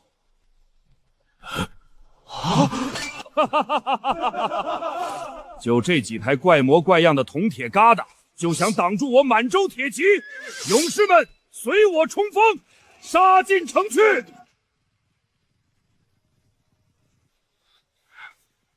魏大人，再不开火，城下的百姓和弟兄们都要没命了！撤，快撤！这是何等神奇！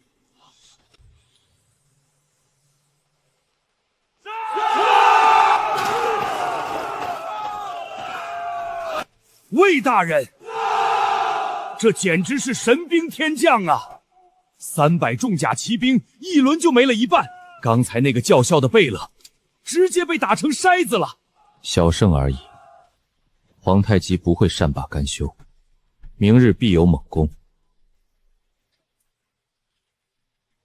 传令下去，全军严加戒备。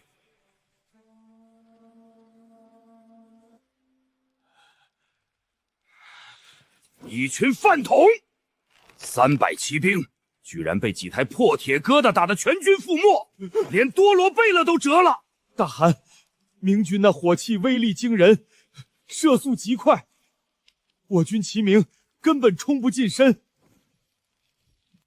我10万大军还攻不下一座小小的冀州城，明日全军出击，踏平冀州，鸡犬不留。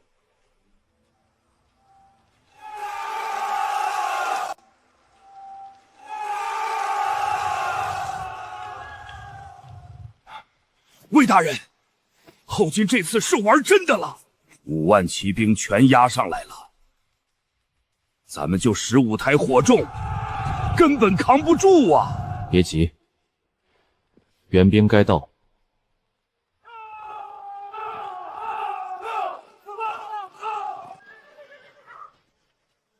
小爷奉长公之命赶来支援，来得正好。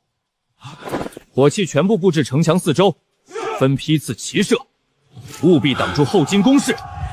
所有将士听令，配合火器防守。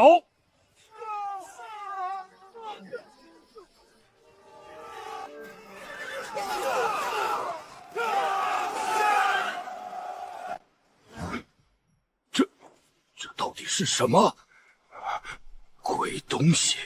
明军威武！魏大人威武！胜了，还是大胜！3000后金骑兵全灭！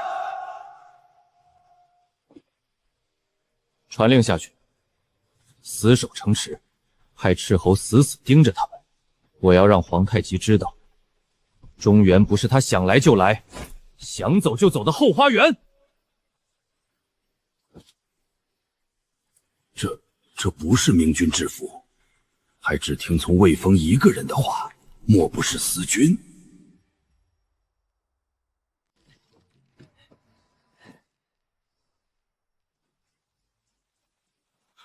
大人，您快来看，达子的辎重车里居然有咱们大明庆丰米行的粮袋。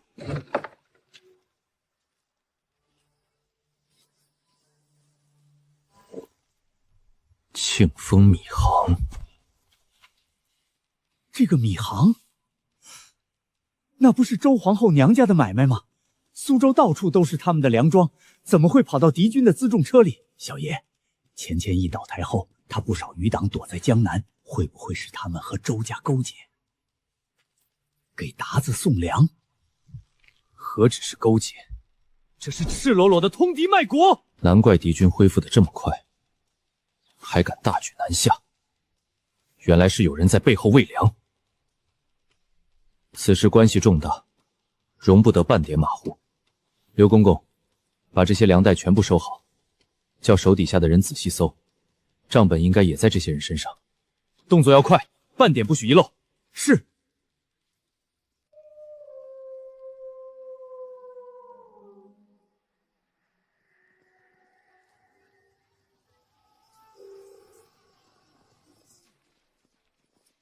魏大人，是元都师亲率大军到了。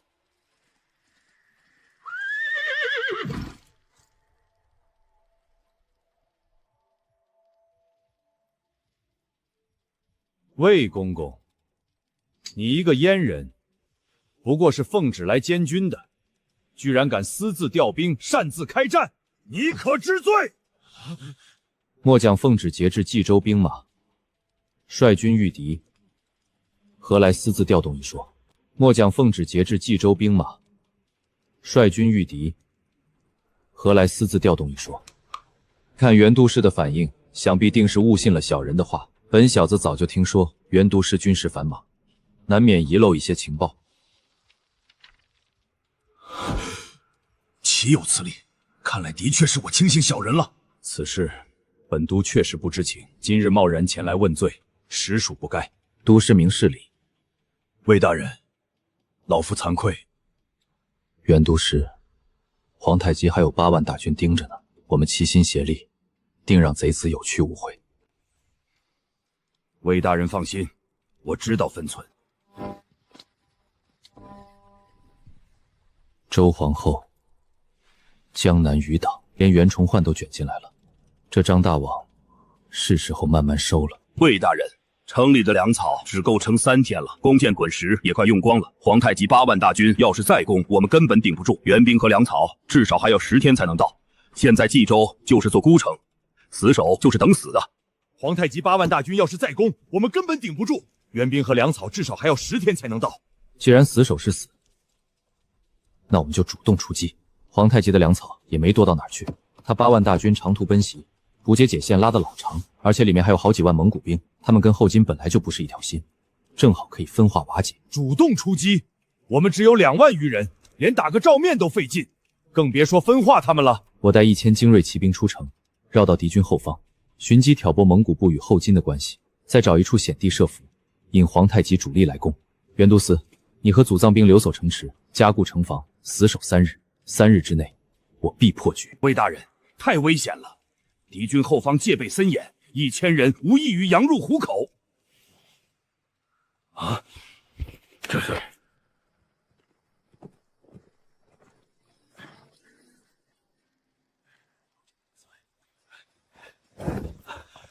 回大人，后金大营东侧，蒙古骑兵驻扎在30里外，与后金主力相隔10里，且蒙古部对皇太极久有不满，只是迫于实力，不敢反抗。立刻率兵前往蒙古营地边缘。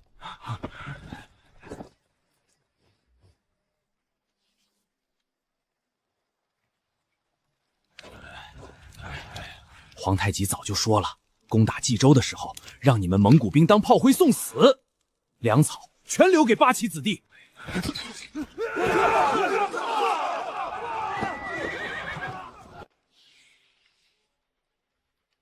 这探查一下。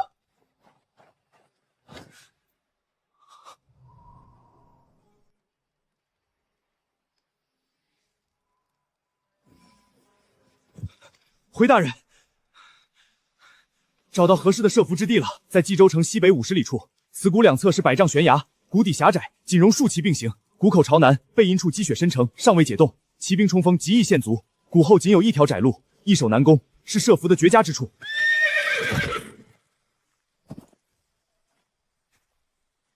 就是这儿了，我们就在这里设伏，佯装败退，把皇太极的主力引进山谷。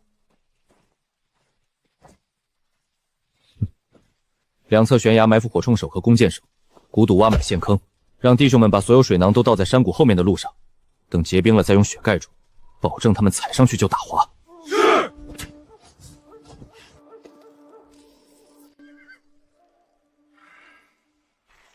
进攻！报！祖总兵等人死守城池，关灵铁骑出城拼杀。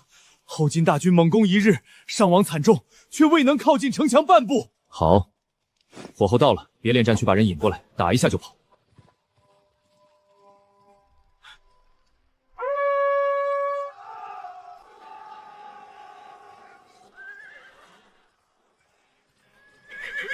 威风小儿，今天我非把你碎尸万段不可！全军加速，冲进山谷，把这股明军全宰了！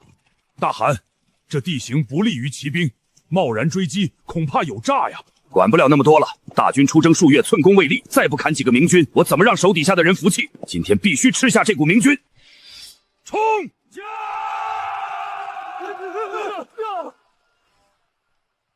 哈哈哈哈哈！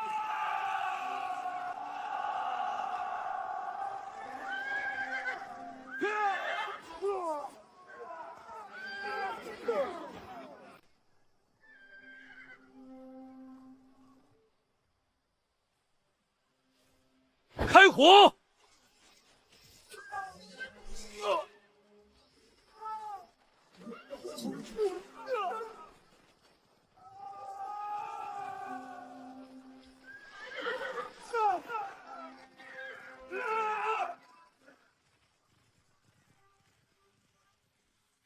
一群废物，全是废物！5000人呐，5000精锐就这么没了。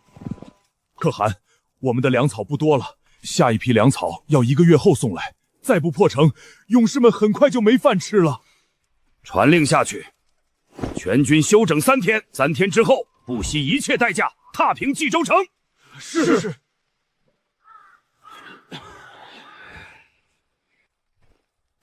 魏大人，城中粮草仅顾1日，火药也只剩少量，火铳损坏大半。若皇太极日后再攻，我们不急，算日子应该也快到了。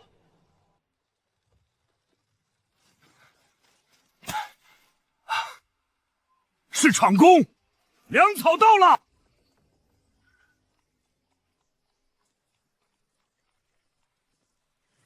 我的儿可把你苦坏了，粮草、火药、新式火铳，爹全给你带来了，足够你撑3个月的。爹，您来的太是时候了，再晚1天，冀州就真的弹尽粮绝了。苏重兵，转告袁都使，让将士们日夜巡逻，不准卸甲。皇太极吃了这么大的亏，肯定会疯狂反扑，很快就会再来。是，把辽东老营的东西尽数调来。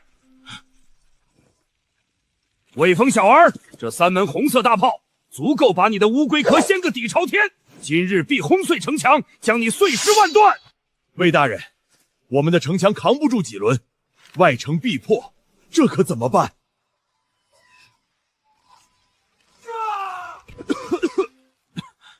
都给我顶住！一个鞑子都不准放进来！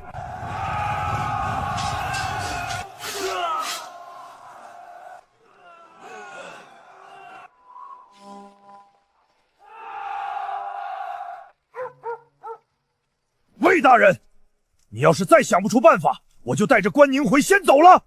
这几天损失太大，冀州城根本没必要再守了。是啊，魏大人，我们已经守了这么多天，也算对得起朝廷了。不能走，一旦让皇太极跑了，这场仗不知道要打到什么时候。他现在也是孤注一掷，只要我们撑过这一次，皇太极至少10年不敢再南下。这城我们守不住，他皇太极也守不住。他想要，那就给他好了。您的意思是弃城而逃？您的意思是弃城而逃？不是弃城，是空城。皇太极急着要粮草补给，咱们全给他搬走，给他一座空壳，耗死他。好主意！鞑子不善夜战，我这就把粮草兵器全搬空，1粒米都不给他留。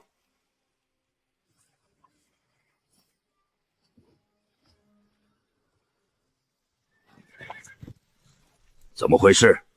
明军难道跑了？大环，肯定是明军看到外城破了，哼，吓得夹着尾巴跑了。别大意，全军后撤，再用大炮轰一轮。8旗精锐先进城，别管什么金银财宝，先找到明军的粮草辎重。大汗，不好了，是空城！我们搜遍了全城，连个米袋子都没找到。大汗，此地没有粮，再耗下去，大军必乱。趁明军未合围，速速撤出城，退回草原重整。传令，全军弃城，立刻撤回草原。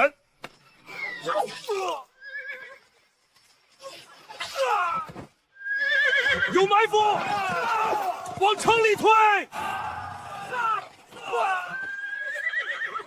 魏大人，皇太极真被我们困住了，冀州外墙都碎了，火铳直接能打到城里。咱们什么时候攻坑，把皇太极抓活的？不打，兔子急了还咬人呢。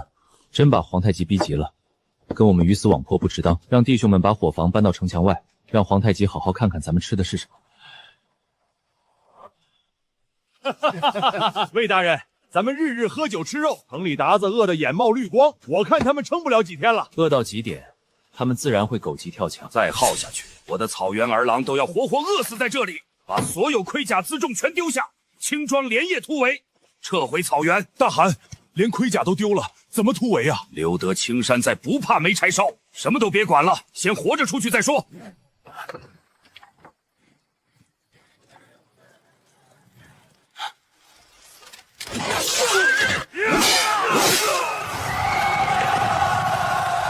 魏大人，要不要带兵追上去，把他们全灭了？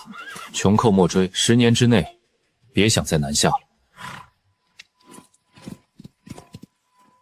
全军凯旋！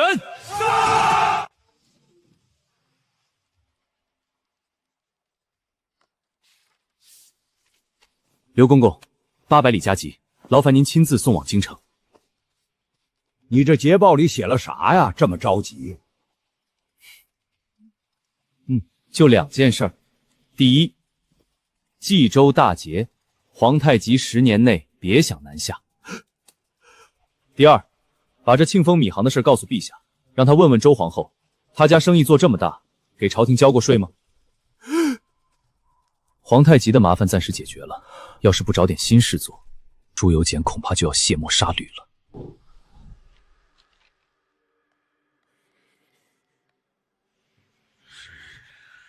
陛下，臣以为边关之事不如早日议和，免得再生战事。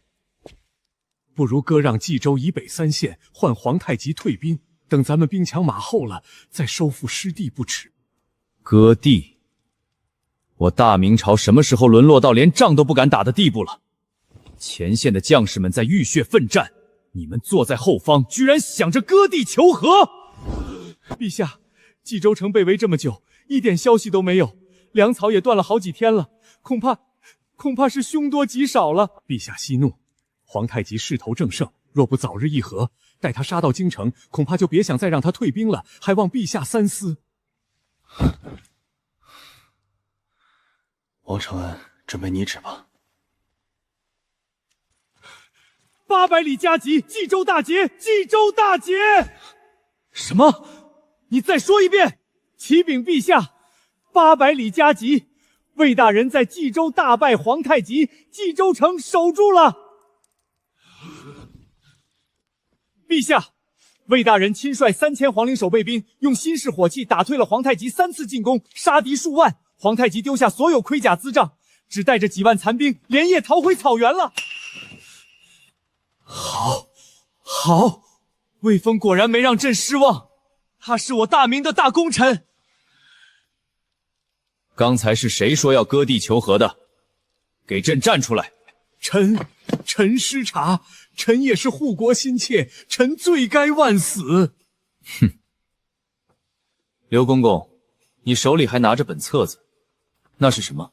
陛下，这是缴获的庆丰米行粮袋，还有粮商勾结鞑子倒卖粮草的账本。这不是周皇后娘家的产业吗？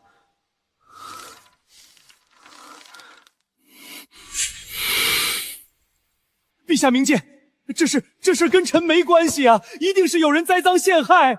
无关，这上面清清楚楚写着，连你分了几厘钱都记得一清二楚，你还敢说无关？周皇后的娘家，还有东林党这帮蛀虫，居然通敌卖国，吸我大明的血，去喂外敌的兵。传朕旨意，查抄庆丰米行，捉拿周氏全族，其余涉案人员，等魏峰回国之后一并查办。听说韦公公用火器打跑了10万鞑子，简直是大明100年难遇的战神啊！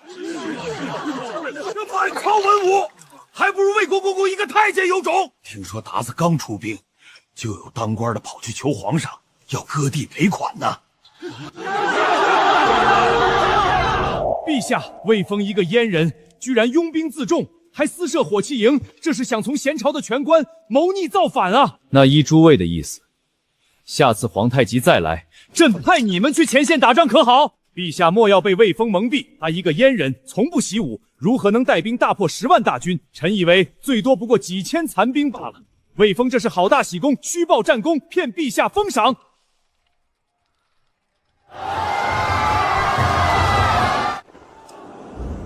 小爷，最近京城里流言蜚语满天飞，要不咱们走小路进城吧，免得节外生枝。不用，嘴长在别人身上，他们爱说什么说什么，等把战功甩在他们脸上，比什么都管用。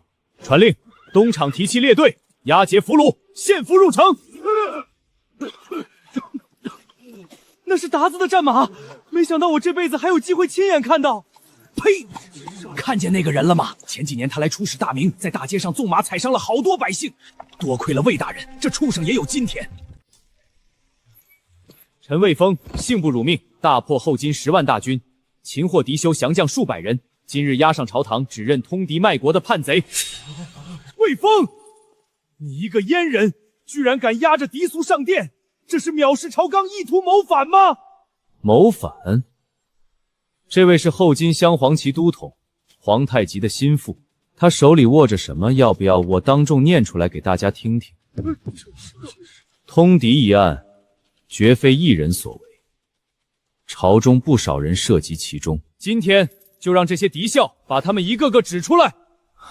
说吧，都有谁？户部尚书毕自前、兵部侍郎王在晋、御史张维，都曾派人联络过我，许诺粮草军械，求我大金破城后保他们富贵。陛下，臣冤枉，是他血口喷人。冤枉！这些信上都盖着你们的私印，账本也记得明明白白。要是不服，就让锦衣卫去你们家里搜一搜，看能不能搜出这些赃银。陛下，臣是被逼的，都是那些老臣逼我的，臣也是万不得已呀。陛下，朝中蛀虫，勾结外敌，贪赃枉法，罪证确凿，通敌卖国，吸我大明的血，养肥了外敌，你们一个个全都罪该万死。走吧！爹，这是我理好的册子，冀州一事，我们缴获的钱财兵马都登记在上面了。儿啊，就没有一个可以拉拢的人吗？那倒不是，总兵赵帅教为人刚正不阿，是个可以重用的人，而且根本不用我们拉拢。这些年朝廷发军粮跟下雨似的，没准什么时候才有。赵帅教和他手下的兵穷得叮当响，只要我们给他稳定的粮草和银子，这些事儿你做主就行。不过皇上那边准备动用锦衣卫抄家，你觉得我应该怎么做？皇上要抄家，那就让他抄，不光锦衣卫，咱们东厂的人也可以去帮忙。不过嘛，那些官员家里堆成山的金银珠宝，一箱箱的银子金条，总得先从咱们手指头缝里过一遍才行。这哪是抄家呀，简直是跟着皇帝捡钱。儿啊，你尽管在宫里跟着皇上办事，外面的事儿爹给你安排的妥妥当当的。折腾了这么久，也该把这些蛀虫彻底清理干净了。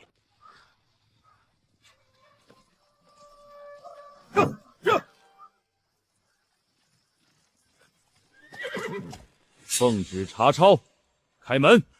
我可是朝廷命官，你们敢动我，我要见皇上！哼，还以为自己是大人呢。都给我搜！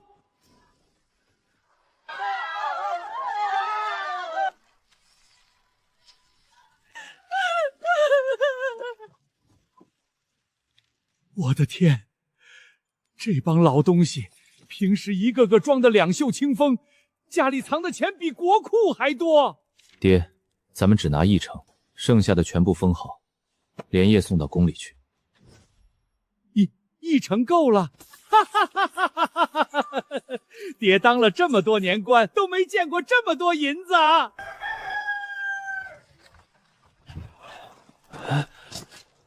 王尚书家、李侍郎家，院子里空空荡荡，家丁丫鬟全没了。昨天夜里，锦衣卫抄了10几家大官，全是通敌卖国、贪赃枉法的。那些平时耀武扬威的大人，一夜之间全没了。卫青啊，一夜之间就把京城的蛀虫连根拔起了，朕真是多亏有你这位肱骨之臣啊！为国除奸，分内之事。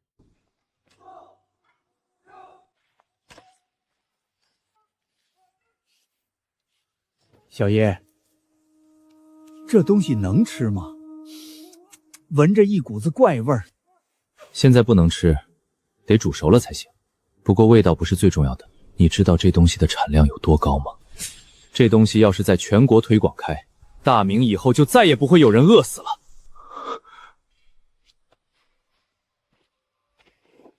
儿啊，你安排的事儿，爹办好了。那些铜铁什么的，皇帝看不上眼，干脆全部赏给你了。爹安排人运到凤阳，现在已经在仓库里了。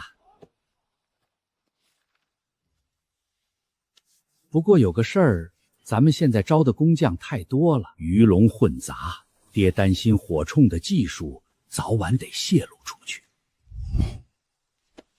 爹您放心，以后人多了，就让每个人只负责做一个部件，每个部件上都刻上工匠的名字和制作时间，哪里出了问题，直接找对应的人。这样既能保证质量，又能防止火铳被偷偷带出去。好办法，真是好办法！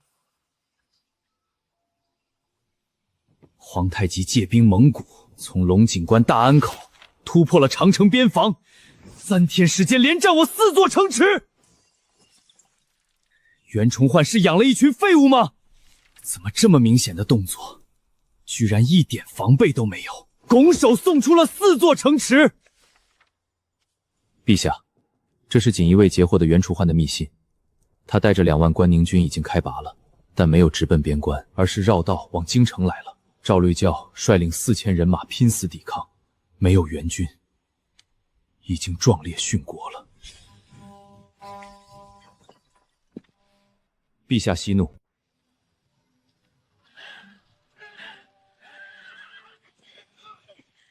这袁崇焕还有脸要求进城休整？皇太极6万多人都从边关杀到京城了，他带着2万人，居然还落在皇太极后面。陛下，袁都师的人还等着回信呢，耽误不得。胡建，我倒要让他看看，没了他，朕照样有办法守住京城。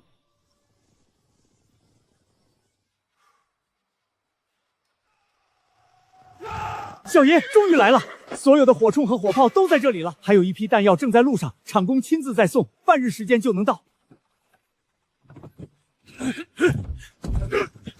所有火炮全部架在城楼上，炮口朝下。第一波用实心弹，等前排的骑兵倒下了，再用开花弹打后面的步兵。刘公公，这火铳营我就交给你指挥了，不管敌人扑上来多少，你只管指挥将士们开火就行。小爷放心。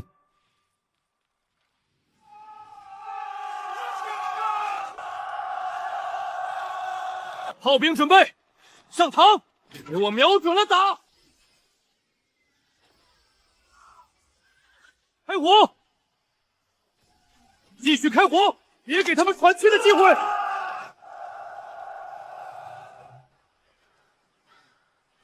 报！大汗，不好了，我们的增援部队遭到袭击，对方用的是火炮和火铳，大军全军覆没了。火铳，肯定是魏峰那小子。我说怎么京城城楼上没看见他？传令，大军掉头，明军主力在通州，杀回去！小爷，皇太极亲率主力来了，足足有5、6万人。上次他10万大军不也被我打跑了？魏峰小儿，知道我大兵压境，还敢绕到我背后？今日通州就是你的葬身之地，踏平通州！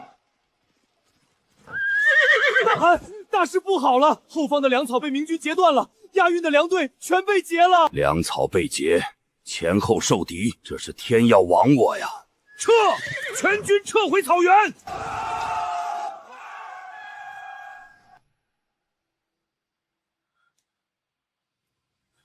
陛下，臣救驾来迟，罪该万死。看来袁都师确实是老了，腿脚不利索了。2万人居然跑不过6万人。既然这样，你就交出辽东的兵权，回家养老去吧。魏峰，朕今日下旨任命你为蓟辽总督，总揽辽东所有军务，节制边关兵马。臣遵旨，定不负陛下重托，誓死守好大明边关。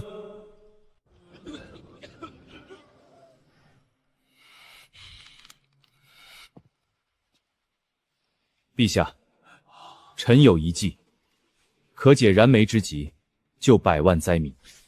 魏峰，你有何良策？凤阳、苏州、扬州等地的粮庄，我早就命人大量种植土豆了。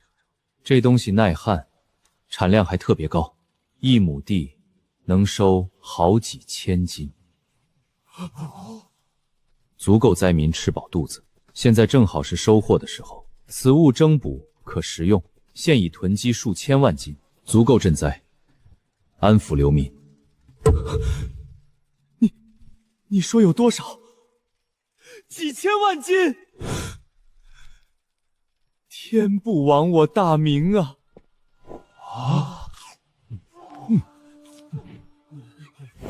魏峰，真没想到，小小的土豆，竟救了我大明100万灾民。若无此物，今年大旱，必生大乱。若无此物，今年大旱，必生大乱。陛下，民以食为天，只要百姓有饭吃，大明的根基就稳。魏峰，你真是我大明的栋梁，以后需要多少人力物力，户部全力支持。另外，朕打算把安阳公主许配给你。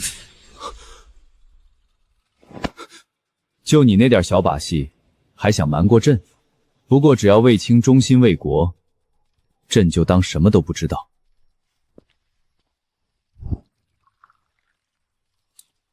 魏峰，朕跟你说句实话，你是朕用过的最好用的一把刀，但也是朕最害怕的一把刀。刀会不会伤人，关键看用刀的人，要是用力太猛，难免会伤到自己。哈哈哈哈哈哈！